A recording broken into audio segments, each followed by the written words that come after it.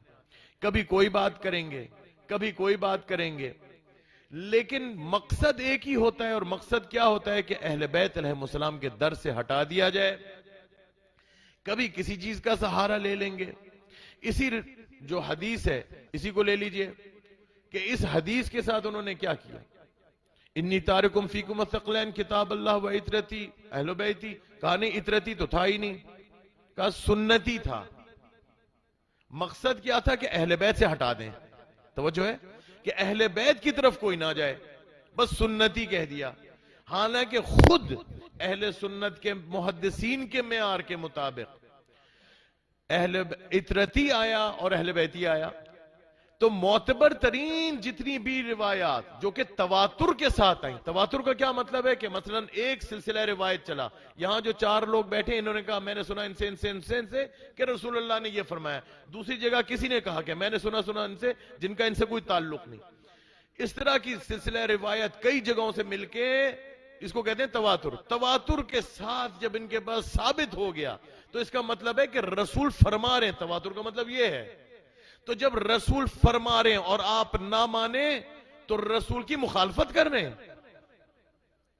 لیکن مخالفت مول لے لی، کالس منہ پہ مل لی، کیونکہ تواتر جب اہل سنت کے نزدیک موجود ہے تو اس کو چھوڑ کے ایک شخص درمیان سے اٹھتا ہے اور کہتا ہے کمزور ترین روایت میں اٹھاتا ہوں. یہ کمزور ترین روایت کیا ہے کہ سنتی تھا. رسول نے فرمایا میں تمہارے درمیان ایک اللہ کی کتاب چھوڑ کے جا رہا ہوں، دوسری میری سنت. توجہ کہ رسول کی آل سے دور رہیں، مقصد یہ ہے. لیکن سوچنے والے نے، لکھنے والے نے یہ نہیں سوچا کہ میں سنت تو کہہ رہا ہوں، لیکن سنت بھی محتاج ہے آل رسول کی. بھائی پھر سامنے کی بات ہے، جب آپ کہیں گے کہ سنتی، تو پھر یہ جو سنت ہے، آپ جن کی دین کے اوپر چلتے ہیں ان کو کبھی وقت آتا تھا تو وہ کیا کرتے تھے؟ بھائی سنت تو اس وقت بھی موجود تھی. وہ کہتے تھے یا علی آپ تشریف لائیے، ہمارا مسئلہ حل کیجئے، اسلام خطرے میں ہے. معلوم ہوا اگر سنت، فقط اگر سنت کو بھی پکڑ لیا جائے تو سنت محتاج ہے اہل بیت کی. وہ بتائیں گے کہ سنت رسول کیا ہے. جب 3 کے دور گزرنے کے بعد امیر المؤمنین علیہ السلام کا دور آیا تو انہوں نے کیا فرمایا تھا؟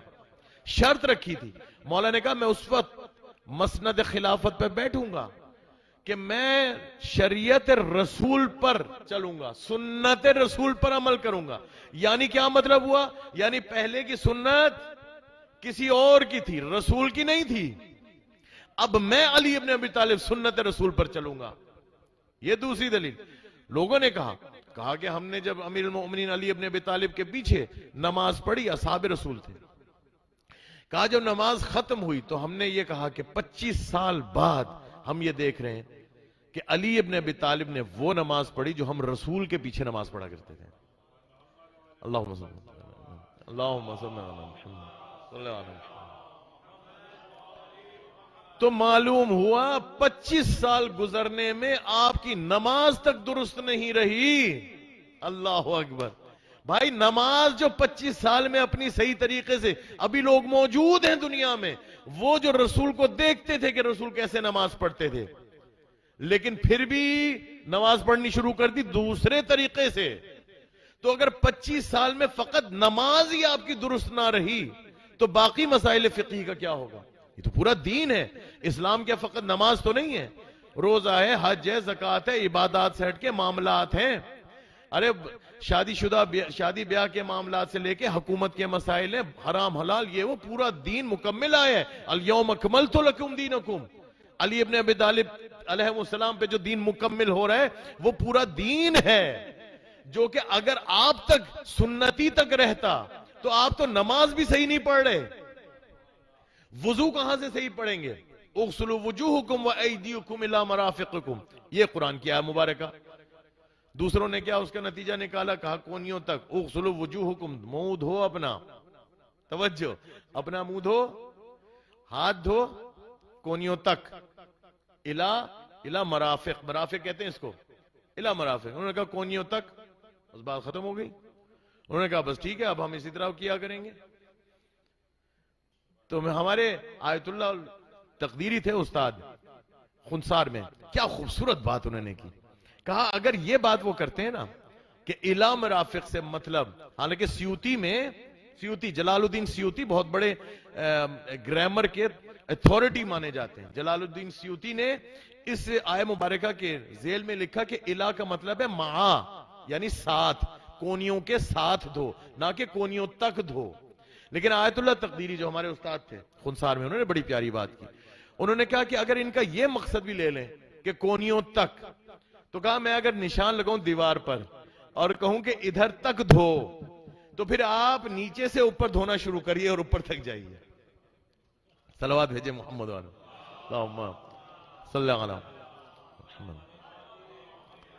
لہذا سنت رسول بھی محتاج ہے محمد و آل محمد کی موجودگی کے بغیر. یہ سنت بھی آپ کو سمجھ نہیں آ سکتی.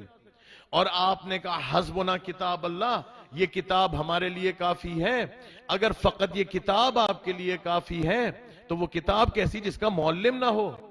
بڑی توجہ چاہتا ہوں. اگر فقط کتاب ہی کافی رہتی تو بھائی کتاب تو اللہ تعالیٰ کوہ طور کے اوپر جس طرح ہوا، اس طرح پہاڑوں پہ مکہ میں جہاں غار ثور یا غار ہرا تھا وہاں پر کہیں پر قرآن نازل ہو جاتا، آسمان سے ایک آواز آتی، کتاب آ گئی. مسلمانوں کے لیے کافی ہے، آج بھی کافی ہے. بھئی قرآن تو تبدیل نہیں ہو سکا. قرآن کیوں تبدیل نہیں ہو سکا؟ اس کے لیے بھی آگے انشاءاللہ بات ہوگی. لیکن قرآن اگر آپ کے لیے کافی ہوتا اور آج اگر کافی ہے تو آپ میں اختلاف کیوں ہے؟ بھائی اگر قرآن کافی ہے تو آپ میں تو اختلاف ہونا ہی نہیں چاہیے. حتیٰ کہ ہر فرقہ اسلام میں جتنے فرقے ہیں، دیوبندی ہیں، شافعی ہیں، حنبلی ہیں، جتنے چاہے آپ فرقے گنتے جائیں، ہر فرقے کے اندر، ہر آیہ مبارکہ کے اندر، بہت ساری آیات کے اندر آپس میں اختلاف ہے. اختلاف کا مطلب یہ ہوا کہ آپ اس نتیجے پہ نہیں پہنچ رہے کہ خدا جو کچھ کہنا چاہ رہے آپ کے پاس وہ نتیجہ نہیں ہے. جب آپ کے پاس وہ نتیجہ 100% واضح طریقے سے جیسے یہ روشنی ہے تو اس کا مطلب ہے کوئی معلم چاہیے.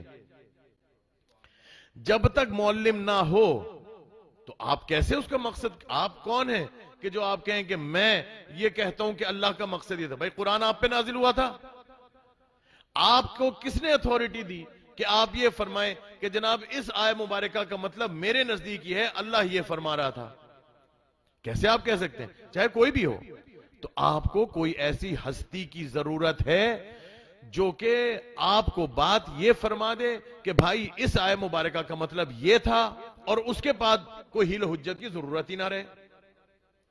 اسی لیے خدا نے کہا وَيُعَلِّمُهُمُ الْكِتَابَ وَالْحِكْمَةَ، یہ محمد مصطفیٰ اور ان کی آل وہ ہیں جو کتاب میں بھیج رہا ہوں اس کے لیے یہ معلم کی صورت لے کے آپ کے سامنے آئے ہیں. لہذا کتاب بالکل بیکار چلی جائے گی. وہ جو مقصد جس کے لیے قرآن نازل ہوا وہ مقصد فوت ہو جائے گا اگر معلم نہ ہو. بھائی آج تک اگر ان سے پوچھئے کہ قرآن کب نازل ہوا، کیسے نازل ہوا، اب ایک بات کرنے جا رہا ہوں، لطف نہ آئے نا تو کہیے گا صلوات بھیجے محمد والے، اللہم صلی اللہ علیہ محمد، صلی اللہ علیہ محمد. آپ کے پاس اس کا جواب ہے، آپ لوگوں کے پاس جواب ہے. لیکن جب بھائی لوگوں سے کہتے ہیں جناب آپ یہ خالی بتا دیجئے کہ یہ جو قرآن نازل ہوا، ایک طرف اللہ نے کہا اِنَّا أَنزَلْنَاهُ فِي لَيْلَةِ الْقَدْرِ، میں نے قرآن نازل کیا کب؟ شب قدر میں. دوسری طرف کہا کہ لیلۃ المبارکہ میں. اچھا لیلۃ المبارکہ کون سی ہے؟ آیا شب قدر ہے یا نہیں ہے؟ ایک اور مسئلہ آ گیا. کیوں مختلف ہو سکتی ہے؟ اس لیے کہ جو قرآن نازل ہو رہا ہے آپ تو یہی نہیں فیصلہ کر سکے کہ آج تک آپ میں اختلاف ہے، نہیں یہ آیا مکی تھی، یہ آیا مدنی تھی، آپ تو یہی نہیں فیصلہ کر سکے. اب رسول کے اوپر جو قرآن نازل ہوا وہ آپ بتائیے، اس کا جواب دیجئے. آپ کہتے ہیں پہلی آیہ مبارکہ اقرا باسم ربک الذی خلق تھا، جو کہ ہم بھی مانتے ہیں، درست ہے یہی آیہ مبارکہ تھی. تو آیات تو مختلف وقت میں مختلف طریقوں سے مختلف حال احوال جو اس وقت موجود تھا خدا نے جو مناسب سمجھا وہ بھیجتا گیا. تو اب جواب دے دیجئے بھائی. اور ان کے پاس جواب کیا ملتا ہے؟ جواب یہ ہے کہ واللہ عالم. بھائی آپ کو جب اتنا ہی نہیں پتا تو آپ تفسیر کیا اس کی کریں گے؟ آپ کو اس کا نزول کا ہی نہیں پتا، جو اللہ نے کتاب نازل کی ہے تو آپ تفسیر کرنے کے لیے بیٹھ گئے.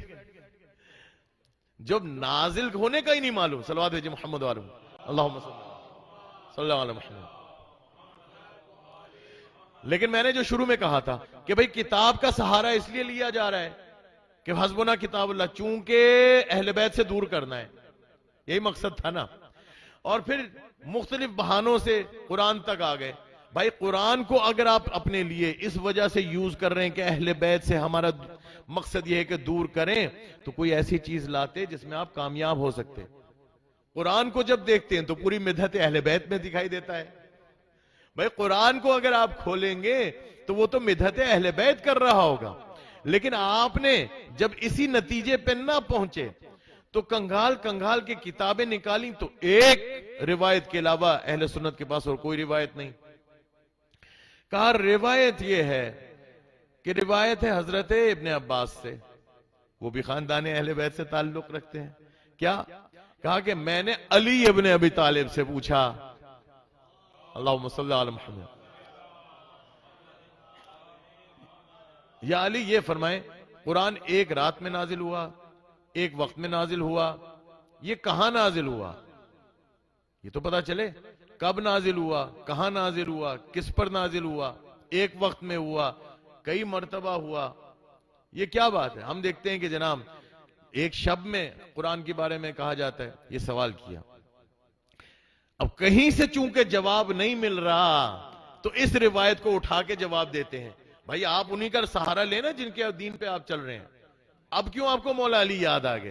کہا نہیں، مولا علی نے فرمایا. کہا کیا فرمایا؟ کہا کہ قرآن لوہے محفوظ میں ایک نور کے موتیوں والی تختی پہ لکھ دیا گیا، اور پھر تدریجن قلب رسول پر ایک رات میں نازل ہوا، اور تدریجن جب جب خدا نے مناسب سمجھا رسول تلاوت کرتے چلے گئے. جبرائیل آ کر فرماتے چلے گئے یا رسول اللہ اب یہ فرما دیں، اب یہ فرما دیں.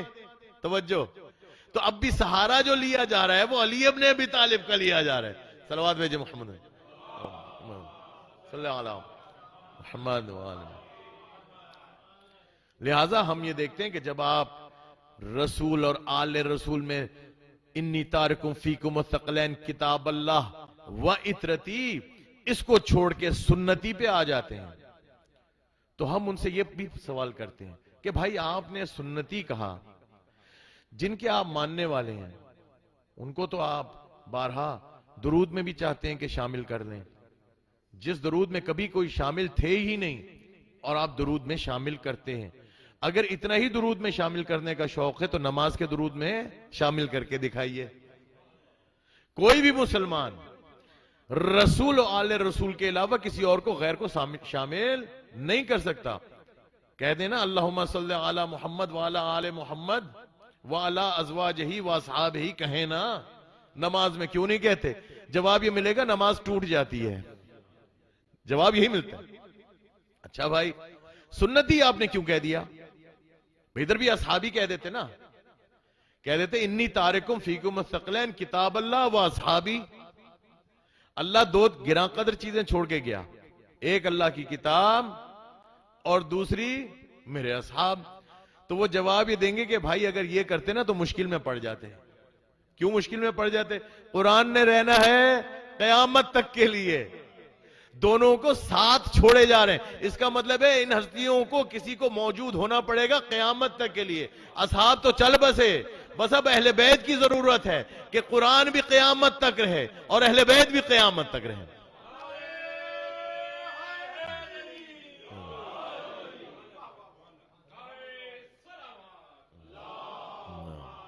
صلی اللہ علیہ وسلم.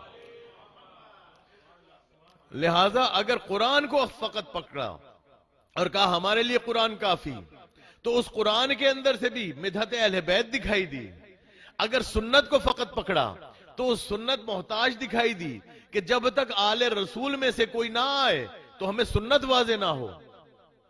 لہذا انی تارکم فیکم الثقلین کتاب اللہ و اطرتی، کہا کہ جو تمہارے درمیان دو گراں قدر چیزیں چھوڑے جا رہا ہوں، چونکہ رسول نے یہ فرما دیا اور خدا کا یہی فیصلہ تھا، تو کچھ بھی کر لیں، کچھ بھی کر لیں قیامت تک، جتنی کوششیں کر کے دیکھ لیں، تو آپ کو قرآن کے ساتھ اہل بیت دکھائی دیں گے، اہل بیت کے ساتھ قرآن دکھائی دیں گے. کسی کو بھی کہیں سے کوئی نتیجہ نکال لیں، نتیجہ یہی نکلے گا. اور آپ مواصلت دیکھیں قرآن کی اور اہل بیت اطہار کی. قرآن نور ہے، اہل بیت نور ہے. یہی ہے نا، اہل بیت نور ہے. اللہ فرماتا ہے حدیث قدسی میں کہ کچھ نہیں تھا، بس نور اہل بیت تھا، بس نور اہل بیت تھا. انا و علی من نور واحد، میں اور علی ایک ہی نور ہیں. بس یہ نور اہل بیت. قرآن کے بارے میں فرمایا قرآن نور ہے، بس نور قرآن بھی ہے اور نور اہل بیت بھی ہیں. بڑی تیزی سے وقت جا رہا ہے. طاہر قرآن بھی ہے، طاہر اہل بیت بھی ہیں. انما یرید اللہ لیذھب عنکم الرجس اہل البیت ویطہرکم تطہیرا. کیا خبر، اللہم صلی اللہ علی محمد. فرمایا خبردار قرآن کو مس نہ کرنا مگر یہ کہ تم پاک ہو، مگر یہ کہ طاہر ہو، مگر یہ کہ وضو کی حالت میں ہو. ادھر فرمایا رسول اللہ نے خبردار اہل بیت کے نام کو، خبردار میرے علی و فاطمہ و حسن و حسین الہ صاحب زمان کبھی ہاتھ لگانے کی جرت نہ کرنا مگر یہ کہ حالت وضو میں ہو. ہم تو مجلسوں میں بھی آتے ہیں تو وضو میں آتے ہیں. اچھا اب آپ دونوں کیا دیکھ لیجئے، اسی طرح آگے چلتا جائے. قرآن کے برابری کوئی نہیں کر سکتا، اہل بیت کی برابری کوئی نہیں کر سکتا.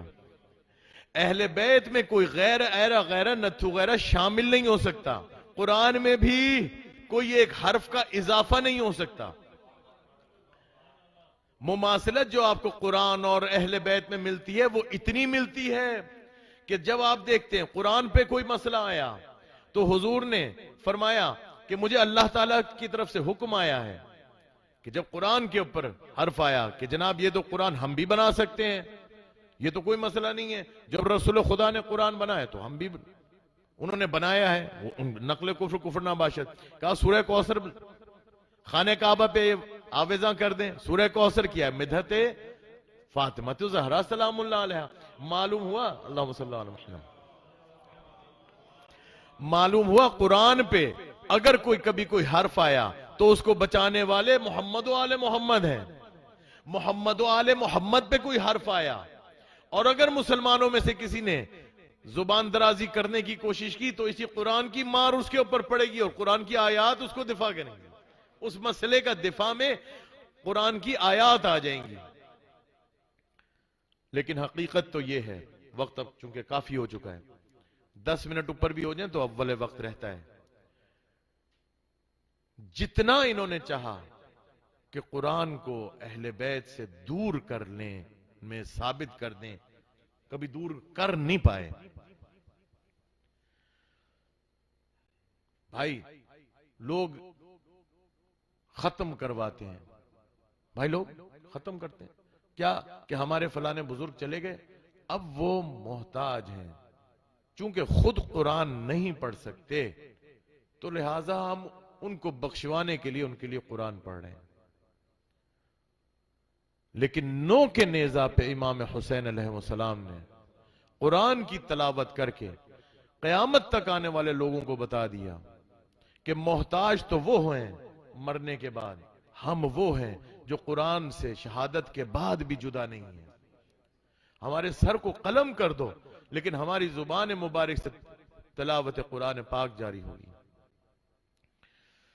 اتنے ظلم ڈھائے گئے, کتنے ظلم ڈھائے گئے. میرے مولا حسین علیہ السلام فرماتے ہیں اے سید الساجدین, اے میرے بیٹے علی, میرے شیعوں کو جا کے یہ کہنا کہ جب بھی ٹھنڈا پانی پیئے مجھے یاد رکھنا, میری پیاس کو یاد رکھنا. یہ آپ نے سنی ہوئی ہے, بارہا میں تکرار نہیں کرنا چاہتا, اس میں ایک جملہ خالی کہنا چاہتا. کہا یہ بھی کہنا کہ مجھ حسین کو رلا رلا کے قتل کیا. میں کہ کبھی میں نہر فرات کے پاس میں گیا اور میں عباس کے کٹے ہوئے شانوں کو اٹھا کے, راوی کہتا ہے کہ ہم نے دیکھا کہ کٹے ہوئے شانوں کو اٹھایا جس طرح انسان تشہد میں جاتا ہے نا, 2 زانو ہو کر مولا نے سینے سے لگایا اور اونچی آواز میں چیخ چیخ کے گریا کرنا شروع کیا, آئے میرا عباس. فرمایا کہ رلا رلا کے مجھے قتل کیا. ایک چھوٹا سا واقعہ آپ کی خدمت میں عرض کرنا چاہتا ہوں. یہ مدینہ شہر کا ایک واقعہ ہے. ایک یہودی تھا, اس کی ایک بچی تھی چھوٹی سی, وہ مریض تھی, شدید مریض, فلج ہوا تھا, فالج تھا اس پر. ہر جگہ پیسے والا تھا, ہر جگہ علاج کرانے کی کوشش کی, علاج نہیں ہوا. سلمان فارسی مل گئے, کہا ڈاکٹر کے پاس لے کے جاؤں. بڑی جگہوں پہ گئے, ہو در علی مرتضیٰ کے پر آ گیا, دق الباب کیا, علی ابن ابی طالب تشریف لے کے آئے. کہا مولا یہ یہودی آیا ہے, اس کی بچی پر فالج ہے. مولا نے کہا اندر آؤ. جب اندر یہ آئے, اچانک امیر المؤمنین علیہ السلام نے مولا حسین کو بلایا. کہا بیٹا حسین ذرا آنا, اور کہا زینب ذرا تھوڑا پانی لے کے آنا. پانی لایا گیا. کہا بیٹا حسین اس میں ذرا اپنا ہاتھ ڈال دو. مولا حسین نے ہاتھ ڈالا, وہ پانی اٹھایا گیا. کہا یہ پانی اٹھاؤ اپنی بیٹی کے بدن کے اوپر مس کر دو. حسین نے مس کر دیا, شفا مل گئی. کہا یہودی کی بچی کو اسی وقت شفا مل گئی. اب یہودی فوراً ایمان لے آتا ہے, مولا میں نے اپنی آنکھوں سے جب یہ دیکھ لیا تو آپ حق ہیں, میں آپ کے دین کو اپناتا ہوں, قبول کرتا ہوں, میں مومن ہو گیا, میں شیعہ ہو گیا, کلمہ پڑھا. کہا یہ بچی میں چھوڑ کے جا رہا ہوں آپ کے پاس, اس کی تعلیم و تربیت آپ کے ذمہ. جب یہ اس مرحلے پہ پہنچ جائے کہ اب اس کو تعلیم و تربیت کی ضرورت نہ رہے, روزمرہ کے مسائل سمجھ میں آ جائیں تو میں لے جاؤں گا. مولا نے فرمایا ٹھیک ہے, لیکن تمہیں ایک دن بلاؤں گا اور تمہیں لے کے جانا ہوگا. کہا زینب اس بچی کو حجاب سکھا دو. کہ بچی کو پاکی ناپاکی کے مسائل بتاؤ، نماز سکھاؤ، وضو سکھاؤ، مسائل سکھاؤ. بی بی زینب سلام اللہ علیہا اس کی تربیت کرتی نہیں. اب ایک دن مولا نے اس کو بلایا اور کہا اپنی بیٹی کو لے جاؤ، ابھی بچی تمہاری جوان ہوتی جا رہی ہے، اور یاد رکھو بچیاں جو ہوتی ہیں نا وہ اپنے باپ سے بہت محبت کرتی ہیں. شادی سے پہلے اپنے باپ سے محبت کرتی ہیں، شادی کے بعد اپنے میاں کے ساتھ. کہا اس کو لے جاؤ، لے گئے. شام میں واپس کیا، یہ بچی جوان ہوئی. امیر شام کی طرف سے دعوت آئی اور یہ کہا گیا کہ میں اپنے بیٹے یزید کے لیے تمہاری بیٹی ہند کا رشتہ مانگ رہا ہوں. شادی ہو جاتی ہے. یہ ہند کافی عرصے تک اسی محل میں رہتی ہے یزید کے. نام ہند ہے، یزید کی بیوی ہے. بس مختصر کر رہا ہوں. کہا وہ وقت آیا کہ یہ ٹوٹل کٹ آف ہو چکی تھی اہل بیت علیہ السلام سے، لیکن اتنی محبت کرتی تھی کہ جس دن یہ جا رہی تھی نا امیر المومنین علیہ السلام کا گھر چھوڑ کے، تو اس نے ایک عجیب کام کیا. کہا بابا مجھے نہ لے جاؤ ادھر سے، یہ فاطمہ الزہرا سلام اللہ علیہا ہے، مجھے ان سے بہت محبت ہے. یہ زینب کبریٰ ہے، یہ ام کلثوم ہے، انہوں نے مجھے حجاب سکھایا، انہوں نے مجھے دین سکھایا. کبھی سیدہ کے قدموں میں گرتی تھی، کبھی زینب کبریٰ کے قدموں میں جا کے گرتی تھی. بیوی آپ کو میں کیسے چھوڑوں، یا علی آپ کو میں کیسے چھوڑوں. دل میں اس کی جو محبت تھی وہ بڑھتی چلی گئی. جس طرح اس کے عقل و شعور کا معراج بالا اور بالا تر ہوتا گیا، محبت بڑھتی چلی گئی. اور دل میں یہ شوق تھا کہ کوئی دن ایسا آئے کہ میں اپنے مولا کی زیارت کے لیے، اپنی بیویوں کی زیارت کے لیے مدینہ جاؤں. کہا ایسے میں ایک دن ایسا آیا کہ شور و غل تھا یزید کے محل کے باہر، کہ کچھ قیدی آئے ہیں اور ان قیدیوں میں کچھ بیویاں ہیں، کچھ سر آئے ہیں جو نیزوں پہ آویزاں ہیں. کہا کچھ لوگ آئے تو اس نے کہا کہ میرا تخت باہر لگا دو، میں بھی ذرا تماشا کرنا چاہتی ہوں اور میں دیکھنا چاہتی ہوں یہ کن کے سر ہیں، یہ کون بیویاں ہیں، کن کو قتل کیا گیا. کہا تخت لگایا گیا، تخت پہ یہ بیٹھ گئی، دائیں بائیں کنیزیں ہیں. ایسے میں جو بیویوں کی نظر پڑی نا تو بی بی زینب سلام اللہ علیہا نے ایک جملہ کہا بہن کلثوم ذرا دیکھنا، مجھے تو یہ لگ رہا ہے کہ یہ ہند ہے ہماری کنیز. کہا آج وہ تخت پر بیٹھی ہے، ہمارے سروں پر نہ مخنا ہے نہ چادر ہے، ہاتھوں میں رسیاں ہیں. ارے بہن یہ میں کیا منظر دیکھ رہی ہوں. جب ام کلثوم نے بیوی نے سر اٹھایا نا تو فوراً اپنا سر نیچے کر لیا. کہا بہن ایسا نہ ہو کہ ہمیں پہچان لے، ہم اپنے سروں کو، اپنے چہروں کو بالوں سے چھپائے ہوئے ہیں، کہیں ایسا نہ ہو کہ ہم سر اوپر کریں اور وہ ہند ہمیں پہچان لے. ایسے میں دیکھا تو بی بی زینب سلام اللہ علیہا کا گریہ بلند ہوا، گریہ کرنا شروع کیا. ام کلثوم بھی گریہ کرتی جاتی ہیں. تو ایسے میں ہند ذرا متاثر ہوئی ان کے گریہ سے اور پھر کہنے لگی اے بیویوں ذرا اپنا نام تو بتانا، یہ بتانا من ای بلد انتم، آپ لوگ کون سے شہر سے ہو، کون سے ملک سے تعلق رکھتے ہو. فرمایا نحن من بلد المدینہ، ہم لوگ مدینہ شہر سے تعلق رکھتے ہیں. مدینہ کا نام سنا تو اس ہند نے اپنا تخت چھوڑ دیا، تخت چھوڑ کے زمین پہ آ گئی. بی بی نے پوچھا ہند تو نے اپنا تخت کیوں چھوڑ دیا؟ کہا میں مدینے والوں کا بڑا احترام کرتی ہوں، آپ مدینے سے ہیں. ارے کہا کیوں مدینے کا احترام کرتی ہو؟ کہا وہاں میری بیویاں ہیں، وہاں میرے مولا حسین ہیں. ارے جو بھی اس سرزمین سے تعلق رکھتا ہے ان کا میں بہت احترام کرتی ہوں. پھر آگے بڑھی اور کہنے لگی اچھا بیویوں یہ تو بتانا کہ مدینے سے تعلق ہے نا، تم نے اتنا تو دیکھا ہوگا کہ میرے مولا حسین کا گھر کہاں ہے، تمہیں اتنا تو پتا ہوگا. ارے میری بیوی زینب کا گھر کہاں ہے؟ کہا جانتی ہیں ان کا حال احوال تو بتا دیجئے. ارے میری بیوی زینب کا کیا حال ہے، میرے مولا حسین کا حال بتائیے. یہ سننا تب ارے بیوی زینب نے اپنا سر پیٹنا شروع کیا. کہا ہند ارے دیکھ سامنے نو کے سنا پر ارے تیرے مولا حسین کا سر ہے، برابر میں جو دیکھتی ہے وہ تیرے مولا حسین کے بھائی ابوالفضل عباس کا سر ہے. کہا یہ قیدی جو تو دیکھ رہی ہے ارے گلے میں توق و سلاسل، ارے ہاتھوں اور پیروں میں بیڑیاں، یہ سید الساجدین علی ابن حسین تیرے مولا حسین کے بیٹے ہیں. کہا اچھا میری بیوی زینب کا تو بتاؤ. کہا اے ہندلہ دیکھ تو صحیح میری طرف. ارے میں تیری زینب ہوں, یہ ام کلثوم ہے. ارے یہ سننا تھا.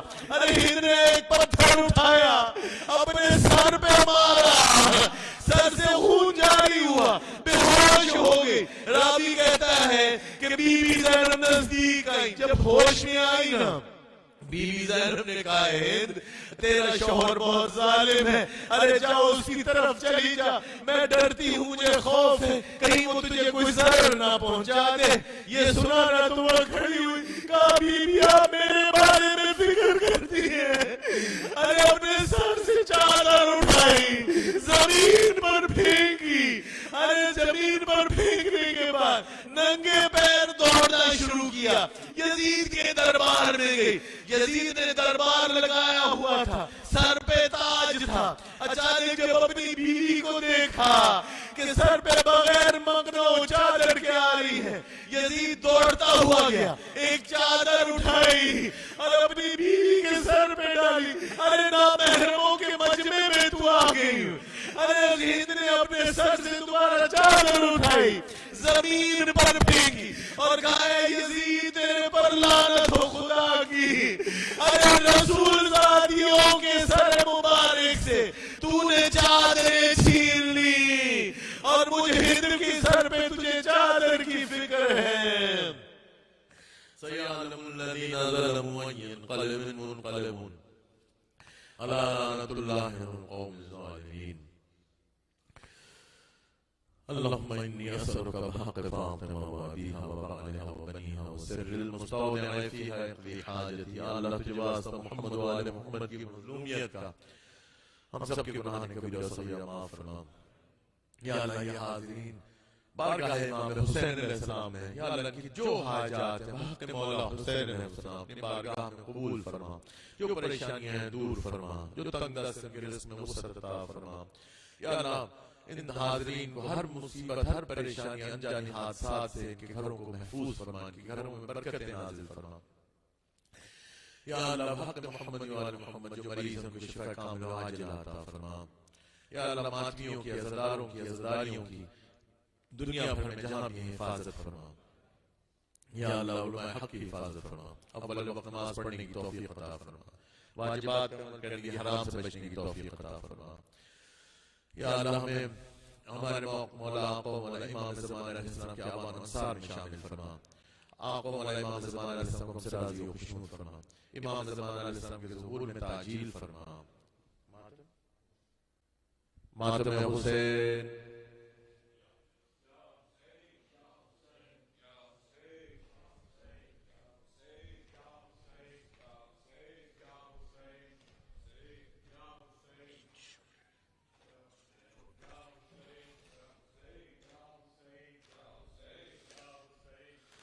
آل عمران کہاں اور زندان کہاں, یہ بہن قید ہوئی تو نہ آیا غازی. جبردہ سے میں سزا دے دی رہی تو نہ آیا غازی. جبردہ سے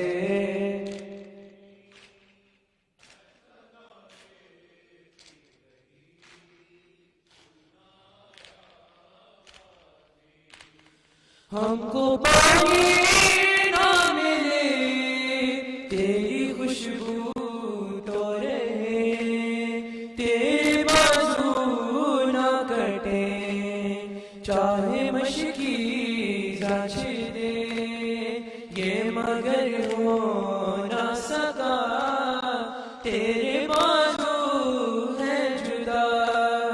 مجھ پہ ہے تشنا ربی تو نہ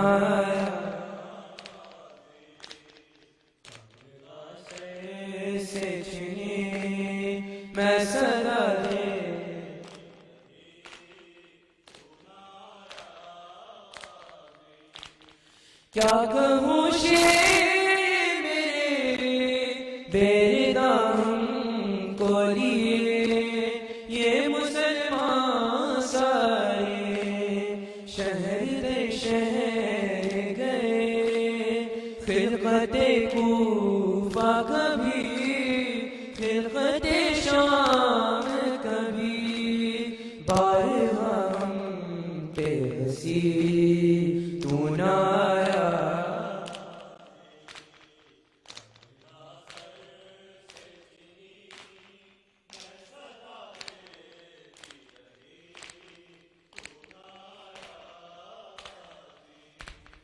کتنی بے بس تھی بہن اے شہر شاہ وفا نام لے کہ میرا جب ہی ظالم نے کہا ناز تھا جس پہ تجھے اب رونا سے اور میں روتی رہی تو نہ آیا جب رضا سے چھینی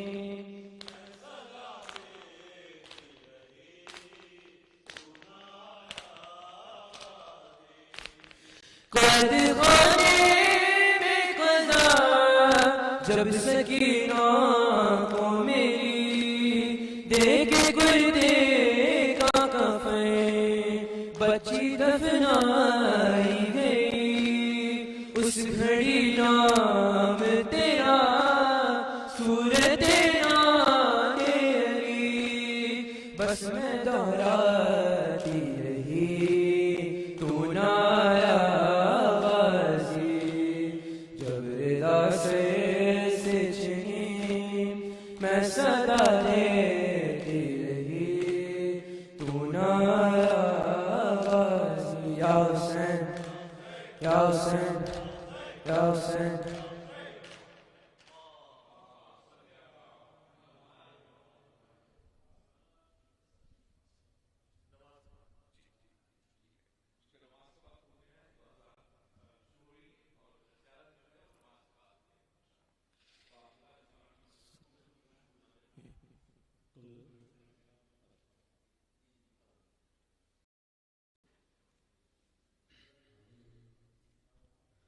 أعوذ بالله من الشيطان الرجيم بسم الله الرحمن الرحيم إن الله وملائكته يصلون على النبي يا أيها الذين آمنوا صلوا عليه وسلموا تسليما